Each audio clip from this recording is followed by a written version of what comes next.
Kia ora, nau mai, haere mai, and welcome back to my channel, Memes Journeys. It's Peto Kōrero time. So, conversation time. So, the last video that I showed, I was finishing my treatment because I have myasthenia gravis. And I live with that every day, and I'm also retired. And I had my treatment in... the last treatment I had was last week, I think. So yeah, it was last week. And how am I feeling today? I'm feeling great. But first of all, how are you guys? How is everybody out there? Are you coping with this fabulous weather? Are you travelling anywhere? Are you enjoying your retirement? Are you enjoying your mahi? Are you enjoying this political situation that we are in today? Everything is so interesting, isn't it? So, well, I just hope that you are all doing really well, and things aren't getting you down too much. So what do you think of my hat? You can see my hair is really short now. My hat has tui feathers on it. And tui feathers, you know, are very rare. But I've got tui feathers all around the hat. And this band here is a tānako hand-woven band by my sister. And it was, she wove it for me when I first went on my first hikoi. And that was the hikoi of 1984. And this is the hammerhead shark, which is, I said, that's the one I wanted. So that's the design that she did for me, the hammerhead shark. So I wear it. It's very meaningful for me to wear this hat. And not only that, I wanted to cover up all my greys. And so, I just want to say how I'm feeling after the treatment. Well, the first few days weren't that great. After the first cycle, it was really hard out. Well, the body gets used to the rituximab, and so it kind of brings up some symptoms while the body is integrating the new medication into its bloodstream and everything. Yeah, it was quite hard for the first 2 weeks after treatment. Then I had my next treatment, the next cycle, or the next lot of rituximab, and I felt a lot better. I started to feel better as the body gets used to it.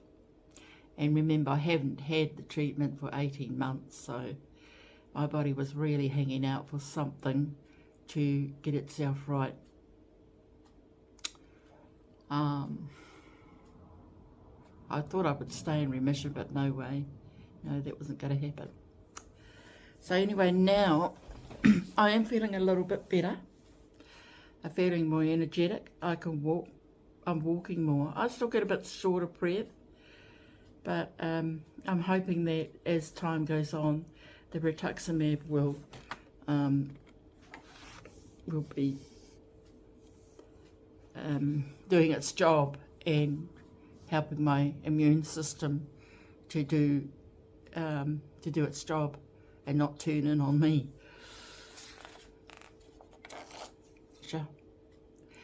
And I am I have been planning another trip now that I feel a lot better.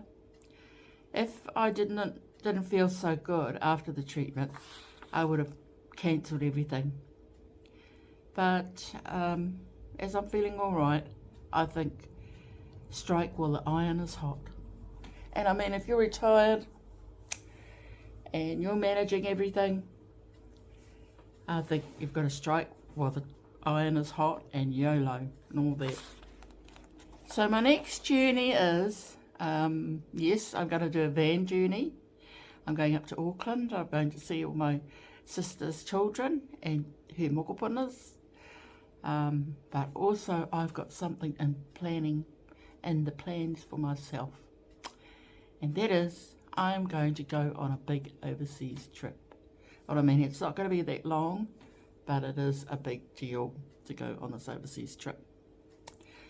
I have planned to go to the US of A, and I know they're up and down about my next journey because my health wasn't that good and my mobility wasn't that good. I was feeling quite ambivalent about my trip, wanting to go, knowing there probably won't be another opportunity, you know, finance-wise, health-wise, family-wise. Now's the best time to go. Also, you know, I've got to think about the climate over there. It gets very, very hot where I wanted to go, or else really, really cold. So now April, the end of April, the beginning of May, is a good time to travel in the United States because it's spring, I think, and then it gets into summer, which gets very, very hot. I know that winter's just gone, so yeah, now's a good time. So at this stage, the 13th of April, I'm kind of geared up to go to the United States of America. And there's some things that I want to achieve when I'm away there. I want to go on the Route 66 because the area that I'm going into, well, there's Route 66 goes right through that area. It's a very meaningful area, which I'll share with you in a minute. I wanted to be involved or be go to an Indigenous event, Native American Indigenous event. The third thing was that I wanted to go on Amtrak. And the Amtrak is a vacation train, so they have sleeper trains. You can get your own little cabin, and you can travel all over the countryside on the Amtrak railway line, and that's something that I've always wanted to do as well. And the other thing is I wanted to get a lot of kind of souvenirs, Native American turquoise, things like that, and look at their artwork because I think their artwork is just amazing. So now I'm preparing for my trip, and the trip, I tell you, there's a lot of preparations to do. And as a senior, which I hate to say, but I am, there is so much that you have to understand and prepare for. You have to, right down to, you know, how heavy are your bags? How much can you take in there? What you can take in your bags? What clothes you can take in your bags? How much you have to declare at customs? You know, how overwhelming will the airports be? How will you cope with the change in altitude? That's where I'm going. And, you know, in one of the cities, there's a lot of, well, in some of the places I'm going, there's a high level of crime and things like that. So let me tell you, let me break the secret and tell you, I'm going to Albuquerque. I'm going to Albuquerque, and I'm also going to Los Angeles, which are two polar apart cities that are polar apart, you know. But sort of. Albuquerque is a Native American area. There's a lot of Indians, and it's also Mexican and Spanish. Even though the population is, in the majority, it's a white population, but there is a big Indigenous presence there of the Mexican people, the Spanish, the Native Americans. Also, Albuquerque is a high altitude place. So me with my asthenia, I'm just hoping that I can acclimatise all right. I'm getting there at night. I'm going to spend one day just resting, possibly in my motel unit. And if I feel okay, I'll go out and walk around. But I have to be able to acclimatise to the altitude. And then there's that. and then there's the motel bookings, and there's just a million and one things to have to do besides just chucking your clothes in a bag and taking off on a plane. It's just not like that anymore. It's just untold things you have to do. Now, why am I going to Albuquerque? Well, I was going to go on an escorted tour, but to an Indian reservation, but it's very touristy. I think there's minimal Native American interaction with the Native American people, because it's an escorted tour, and also it was very, very expensive. In fact, it's almost twice as much as what I'm paying now going on my own. So just that sort of cut me out a bit, because I just can't. I would have liked an escorted tour, and if you can afford it, go for an escorted tour. But if I'm going to let that stop me, then I won't go at all, and then I'll just miss out on all that experience. So I've had to make some alterations to my trip. I've had to get some advice. I've had to do a lot of things just to make sure that I can get through this trip and not get too overwhelmed. And I think I will probably get overwhelmed here and there, that's why I've factored into my trip some alone times where I can just decompress from too much going on. Because I have to. I just get high anxiety if there's too much going on, and it's just untold things coming at you all at once. So I got some advice from my myasthenia gravis support person. I'm going to speak to my doctor. I've spoken to my other doctors. I've had my treatment. I've even gone off a lot of my medication, because some medications you cannot take across the customs, across the border into USA. They're banned. They might be legal here, but they're not legal over there. So, even if I was on that medication now, I don't think it would get across customs. So I'm glad I'm off it. What could you do? Just think, if I was on it, I wouldn't be able to go into the country on a perfectly legal medication in New Zealand. Anyway. So I talked to my support person, I've talked to my doctors, I had my treatment and got my condition settled down a bit. I probably will try and get some medication for the altitude issue and shortness of breath issue if I have one. I don't want to, but what I don't want and what will happen are two different things, eh? And that's the other thing about going on a big trip, is if you, it's not straightforward, because if you have a medical condition, you have to think about that as well, and your health and your ability to cope. So I'm doing all of that.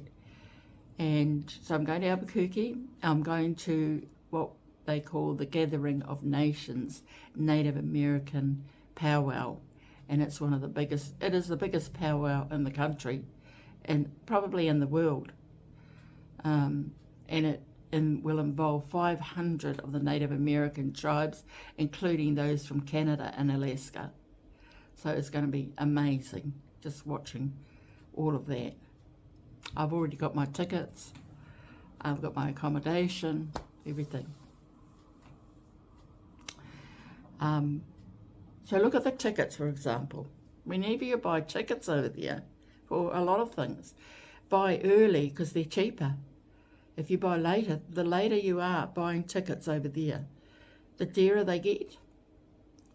I've also bought tickets for my Amtrak travel, and I got myself a little roomette, so a little cabin of my own, which is really great. I think that will enable me to manage and cope with that trip. 17.5-hour trip, it's not that long. In America, it's not that long.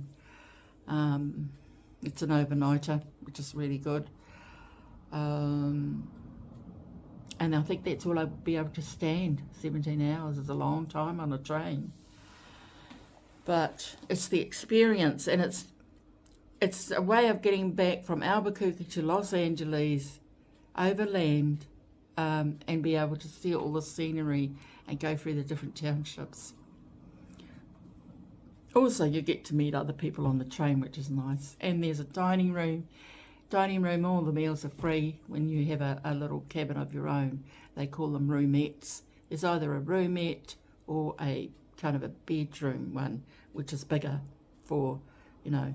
And the roomette, if you look it up on YouTube, the Amtrak travel and everything, the roomette is really good for a solo traveller. I think it's a bit tight for couples because we're, you know, we are bigger than what people were back in the day when Amtrak was first built. So, yeah. So, got that.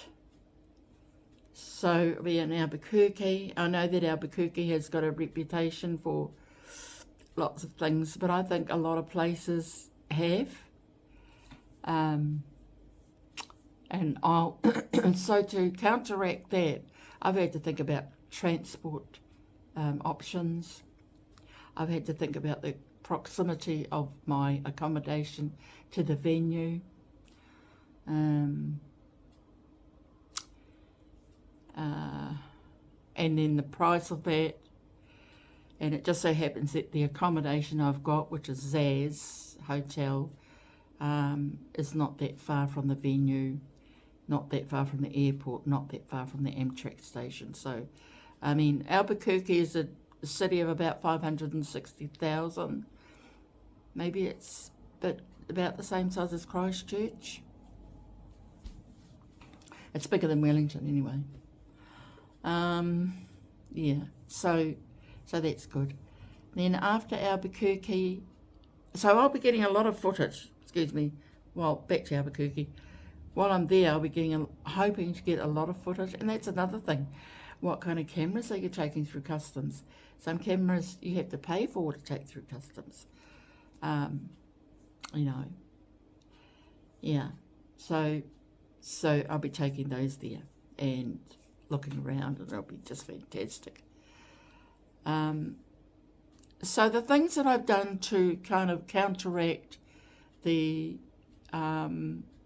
complexity of travelling overseas on your own is I've applied for special assistance in the airports so that I can get taken straight through customs, straight through to the departure gate without too much hassle, because I have the potential to be totally overwhelmed in the airport.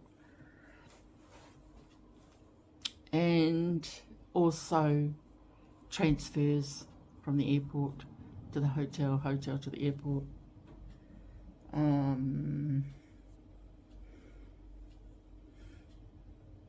Yeah. Booking ahead and prepaying, so everything's paid for.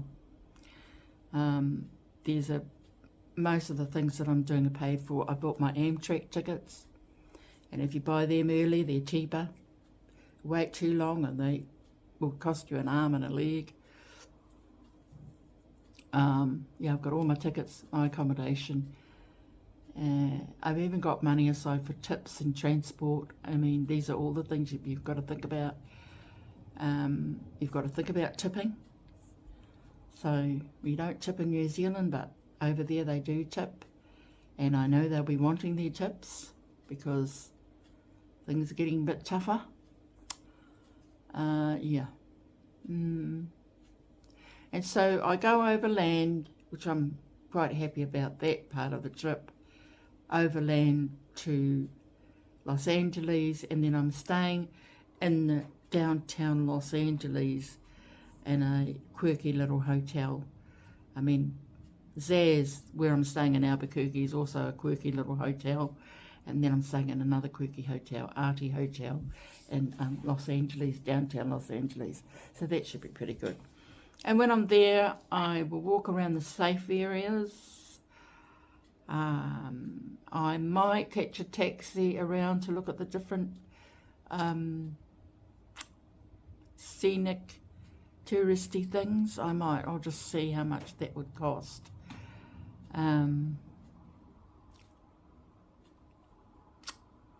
Yeah, there's the Walk of Fame. There's huge theatres.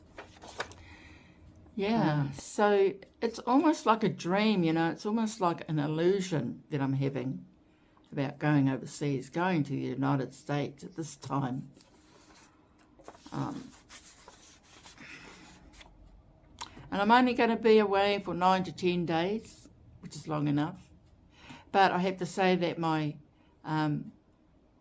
costs are half the price of what I would have paid for if I had gone on an escorted tour, because the accommodation alone is double.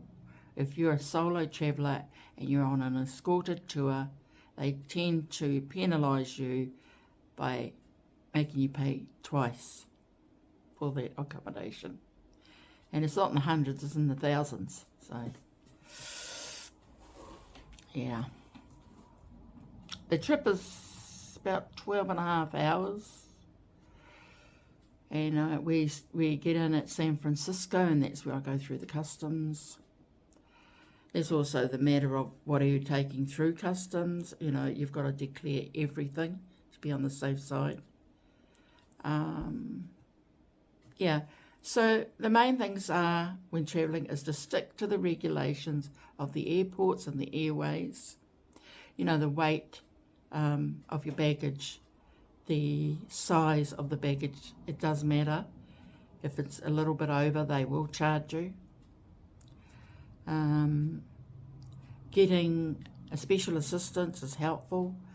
If you do get anxiety in crowded situations, or if you have mobility issues, for sure, especially. And I do a lot of research online about the place that you're going to. Like the next thing I have to do is getting tickets for my, oh no, not tickets, I've already got them, but finding out where I leave from at the Amtrak station and making sure I get to these places early. You have to check in 3 hours before you depart on an international flight. 3 hours. So I've got lots and lots of waiting time everywhere I go, about 8 hours. So that gives me a lot of time to breathe, time to get lost, time to have something to eat and drink. And yeah, so that's pretty exciting. It's all very exciting. I'll be glad to go over there and have all that experience, but I'll certainly be glad to come home as well. Be back in good old New Zealand. Because for all its ups and downs, New Zealand is probably the best country in the world. You know, I know that. I'm a New Zealander, I'm a Māori, I'm an Aotearoan. So, you know, I know that New Zealand is the best country in the world. But it's not the most exciting country in the world, that's for sure. So the Gathering of Nations, that is going to be, that's the highlight of my trip, really. The Gathering of Nations. I love all the costume. I love all the dances. I love the chanting. I just love the whole ceremony of it all. The whole, process of everything. Yeah, I like to see how another Indigenous people celebrate. And the powwow is about the resurgence of the Native American culture and the Native American identity and pride. And if you know their history, and what their people have been through, it's amazing to know how they're resurging in their culture now, just like us. You know, we're the same. We're resurging. We are sort of going through the same thing, except we're a smaller country, so and of course Māori are a smaller population, but we do have some parallel similarities, and that's what's interesting. And the gathering of nations is like the matatini that we have here. We have matatini for 5 days. They have the gathering of nations for 3 days. Plus they have powwow all over the country all throughout the year. But the gathering of nations one is the biggest and the most prestigious one. And yeah, I'm so glad that I saw it and am able to go to it. So wish me luck, guys. The next time I see you, the next time we meet again, I will show you all the footage of my trip, and I hope that you will be able to join me to watch that. Yeah, so until then, I hope you're all happy and healthy and prosperous and doing what's best for New Zealand,